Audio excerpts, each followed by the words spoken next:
Hey guys, Pitch Canker here, and today we're doing a video about how to draw a monster, in particular an abomination or an amalgam. So before I get into the nitty-gritty, let's go over what is an abomination, what is a amalgam, and it's usually a creature created outside of the grace of God. Content warning, I'm talking about a game called Fear and Hunger. Hello folks, BeastCorp here to ask some important questions. Have you ever fallen in love with a prostitute, then descended into a sex dungeon so you could buy her? Have you ever hated a man so much you snapped his neck in front of his girlfriend and daughter? Is your idea of escapism to escape your entertainment back into reality? Welcome to the Dungeons of Fear and Hunger, a game created as a proof of concept for horror and gaming where the horror is no longer in just the game. Fear and Hunger is a semi-roguelike survival horror absurdist comedy dating sim dungeon crawler that is the closest art has ever come to embodying the indomitable human spirit. There are 4 characters, Zesty, Zesty, Zesty, and Femcel. All 3 have unique skills that will serve to help you in the struggle to come. First, there's Kahara. Kahara is a man ready to go down at any moment into the dungeon. His motivation? Money and women. Kahara is the resident rogue of the quadrilogy, meaning his strength lies in being a little bitch. He can unlock doors, weasel out of anything, borrow things, jump a man, and handle large objects. I don't know, he's just kinda good. He can open the girl's cage for free if you want to handicap yourself for the rest of the game. Next we have Girl Failure Carrot Top. She's got armor and a big sword.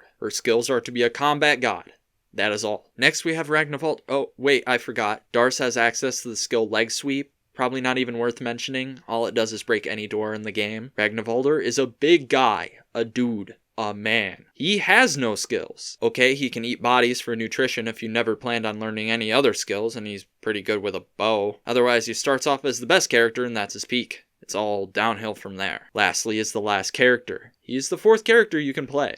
Okay, he's the brooding, dark, handsome, sexy wizard Enki. He's the complete opposite of Ragnavoldr. Starts off as a fragile little flower. However, he can learn wizard posting and literally builds the Skelly Squad. You see that? Man was so dedicated to being an introvert, he literally became a wizard to make friends. He also worships the god of death and destruction because, of course he does. This means he can hyper-rotate your balls 2.5 times faster than the average wizard. Now that you're acquainted with our loser squad of losers, we descend into the dungeons of Fear and Hunger. Yeah, this game is fun. You start off learning your character's backstory and making some choices. Don't worry, they only make or break your entire run. Then you start off in the courtyard and loot for some supplies, and then you... Oh, look it! A pack of loving pit bulls! Well, welcome to combat, so first you're gonna go for the head for a quick kill on... Oh, shoot, it appears I have missed. Maybe I'll talk and persuade the dog... Oh, coin toss. Tails never fails. And, oh. Guys, pit bulls are misunderstood. And that's it, you return to the home screen. Welcome to Fear and Hunger, especially that fear part. Fear and Hunger is unique in the fact that it actually captures the real experience of dungeon crawling. There's no large bosomed dark elf to kiss your boo-boos and a burly knight to tank damage. Tank damage? No, swords don't cut your health bar, they cut off your fucking arm. Whoops, you stepped on a rusty nail in the debris. Guess you gotta amputate it or die in 2 minutes. Yeah, believe it or not, but meeting indescribable horrors beyond human comprehension kinda does something to me. Better cope it out. Guys, did you know people eat? If you want your fancy names high fantasy game of romanticized bullshit, go back to Genshin Impact. This is real shit. I just bought a life potion from the salesman and it poisoned me to death. This is peak game design. Look, what I'm saying is, I'm a Berserk fan. Guys, I just read my notes and I thought this said cat girl syphilis. Don't worry, you'll catch on quick. Fear and Hunger doesn't have an experience system nor a way to grind or permanently advance outside of loot drops and choices. This game doesn't tell you shit. Bookshelves could give you the recipe to the best food item in the game, or it could tell you the grand tale of the caca consumer. It's up to you to remember all your previous experiences and apply them each run. Hey, fun fact, beds require a coin flip to save, but there's no punishment if you've killed all the enemies on that floor. It's discoveries like this that'll keep you going. There's no invisible hand of the developers subtly shoving you across the game. You could stumble onto the best weapon in the game, or you could finish the game without ever learning what a soulstone did. It's all just up to chance, just like real life. Now, can I be honest with you? Just like real life, this isn't fair at all. My life completely hinges on me finding a pine cone. Don't be ashamed. If you get too lost or confused, you can always consult the wiki. The GG one, though, the other one is it's a little quirky, a little dubious. However, just like in real life, this can only help you with the simple things. It can't tell you everything. There's only so many things that can be taught. Some need to be learned. Theory only takes you so far. There's a big difference between knowing and execution. Even the complete power of modern collective knowledge and technological advancement can't help you here. Fear and hunger doesn't work like that. There's no shortcuts, no cheats. There's optimal strategies, bad choices, but nothing concrete. You can't escape the dungeon of fear and hunger. Planning, knowledge, nothing truly prepares you. Walk in with a tall head and a confident stride, and it will be cut from your shoulders, left to rot in the grime. Information is your strongest ally, pride your greatest enemy. Doubt the dungeons, ignorantly believe you've learned how to beat them, and it will teach you how it earned its name. There's no defeating the dungeon, there's only surviving another day. This isn't a heroic story, this is a story of cowards, crooks, and beasts. Only those with the knowledge, but more importantly, the ability to throw it all away, think on their feet, and improvise, stand a chance in hell of telling their tale. You might have noticed this video is a little schizophrenic. I'm not really sorry. I've been in Chicago for 2 years. Besides, better YouTubers than me have already made video essays on every part of this game. It's barren soil. I'm just being silly. I have to steal. Should I suffer because somebody from the goddamn UK perfected comedy? I digress. Story. In fact, there's 10 endings and a sequel. We're not going to talk about that. Believe it or not, Fear and Hunger actually has a story. Now you'll have these people, mainly skulking around wiki comments and Steam reviews, saying this game is edgy for edgy's sake and ripping off Berserk. Or Silent Hill. Or, several different things. I don't know what they're talking about. Look at this. Look at this. You see that?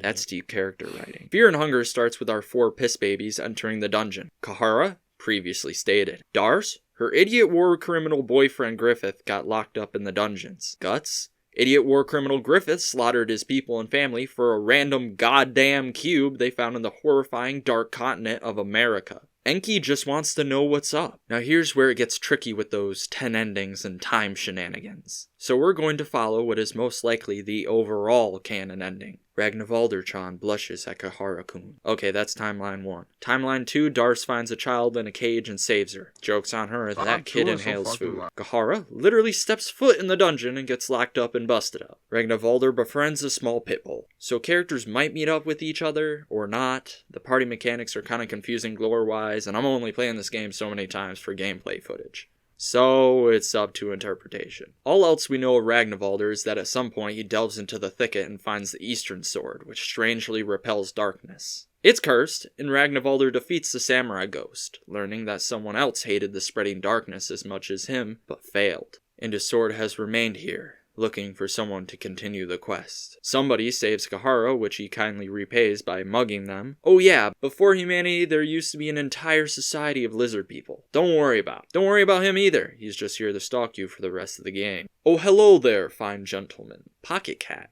Interesting name. What? You sell things but not for money? Oh.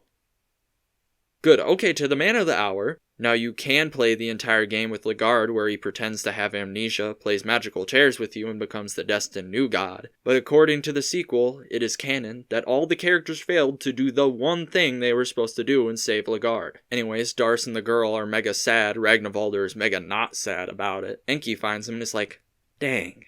That would have been a sick interview. Guess I'll just wander around. He eventually meets Valtiel and learns that being a new god is ass and doesn't change anything.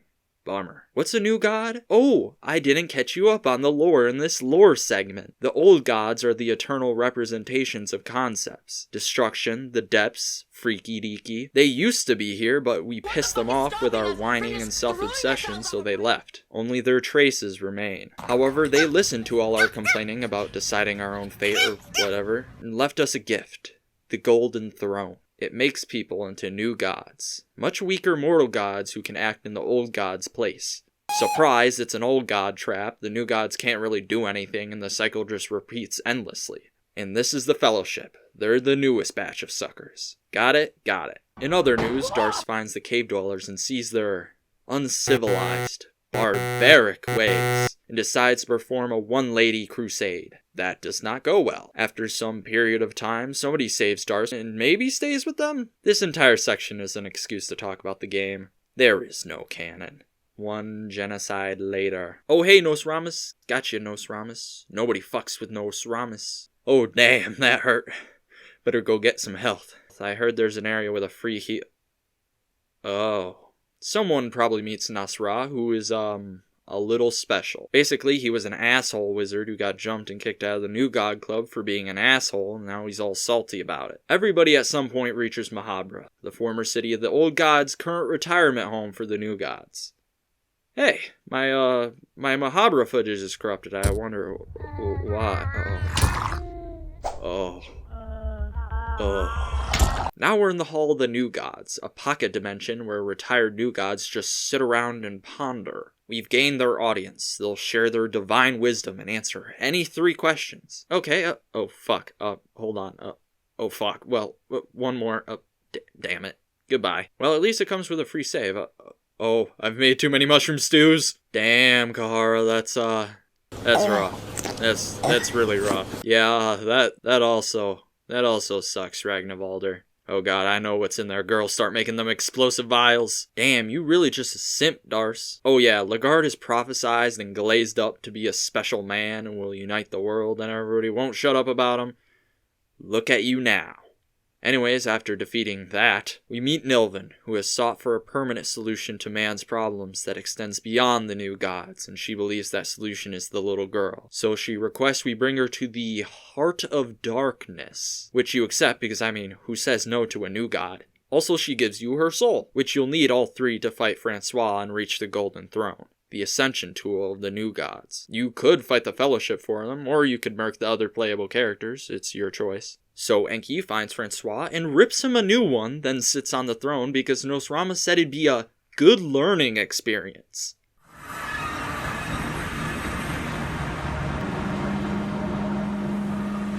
So, this is the Green, a domain beyond time where new gods are born and where the old gods used to live. New gods visit to understand the nature of things and to evade death and timeless purgatory. However, nobody stays. It's a hostile place built because of the hostile life forms and the very nature of an infinite window into the full complexity of the universe. Anyways, I'm all alone and I'm a little scared of the hostile wildlife. Don't worry about that, it's just one of the lizardmen new gods. So Enki meets his new god version and experiences that possible timeline, but refuses to become a puppet to the old gods. So he nopes out with a soul anchor, and now he pursues never-ending enlightenment by sitting in the Mahabra library for several millennia, getting all wise and shit.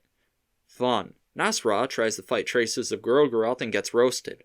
That is all. So Darce goes fucking crazy and in Mahabra learns the profane art of resurrection. So in her final act of simpery, she unites her blood with Lagarde and resurrects him. However, he is not the prophesized man. He is a megalomaniac ghoul god who only wishes suffering. But my pudding is back, so Darce is happy. Oh, and Ragnvalder. He takes Black Steel and slaughters everything. Then he becomes Guts. No, literally, he takes on the assassin's mission to kill all evil in the world. Becomes the god of ultra-violence. What a badass. Now, Enki and Darce get their S endings, but somebody brings the little girl to the Heart of Darkness. Now, according to our top Funger scholars, it was likely Kahara, meaning my man is probably the only one who doesn't get his S ending, where he literally just sells the cool stuff he found in the dungeon and lives happily ever after with his wife. Or it's just possible our main cast weren't the ones to do it. They've already proven they can't follow instructions. I don't know, believe it or not, the canon is a little confusing. Anyways, somebody brings the little girl to the altar of darkness inside the dead god of the depths. You killed him earlier. The god of the depths is dead, but it's a concept. It can't truly die, so instead it acts as a womb for a new god. Not a new god, but a new ascended god. A human-born old god, the only other one being Funger Jesus. The little girl is the ancient one, the child of the new god Nilvan and the prophesized man Lagarde. A girl raised in fear and hunger. You struggle, you try, but it's hopeless. Her humanity is shed and her soul takes its true form. However, Nilvan succeeded. This is no ordinary old god, not a distant, heartless being embodying the abstract ideas of destruction and creation. This god was born a human and bathed in the suffering of humanity. groomed from birth to be a human-born god who embodies human ideas. For the first time ever in old god history, she acknowledges your suffering. She isn't cruel, nor petty or wrathful. Her methods are certainly lethal, but it's because she sees it as the true nature of humanity, something she has become to embody and exude. She loves humanity because she is humanity. The little girl never knew peace or happiness. She only knew fear and hunger. Now it's time for the truth. You aren't playing Fear and Hunger. You are in Fear and Hunger. This game doesn't exist. This footage is AI generated. Don't believe me? Look away from the screen and look around you. You're at your parents' house? That's the starting area. You're in the tutorial. Everybody above the age of 18, you aren't in a house or a home. You're renting an apartment. What does it look like? It's a concrete dungeon. Buddy, that isn't water damage, it's black mold. Nah. 400 square feet is spacious, downright greedy. You open your door, it looks like this. You're right, some decorations is all this place needs. But I don't fear and hunger? What would happen if you took a week to yourself? You choose to take a week only for yourself and pursue something of your own interest. You'll live for 80 years. What's 1 week? What would become of you? Oh, you're starting to get it now. Fear and Hunger is a horrible game for even worse people. It's great. Made for those of us who can only muster up dopamine from the horrible and tragic. Yeah, took time off this Saturday so I could binge watch pain and adulterated suffering. There might be a term for this kind of person, because in the end, we're all Enki. Everyone is Enki, and Enki is all. And that's why he's a gay femboy.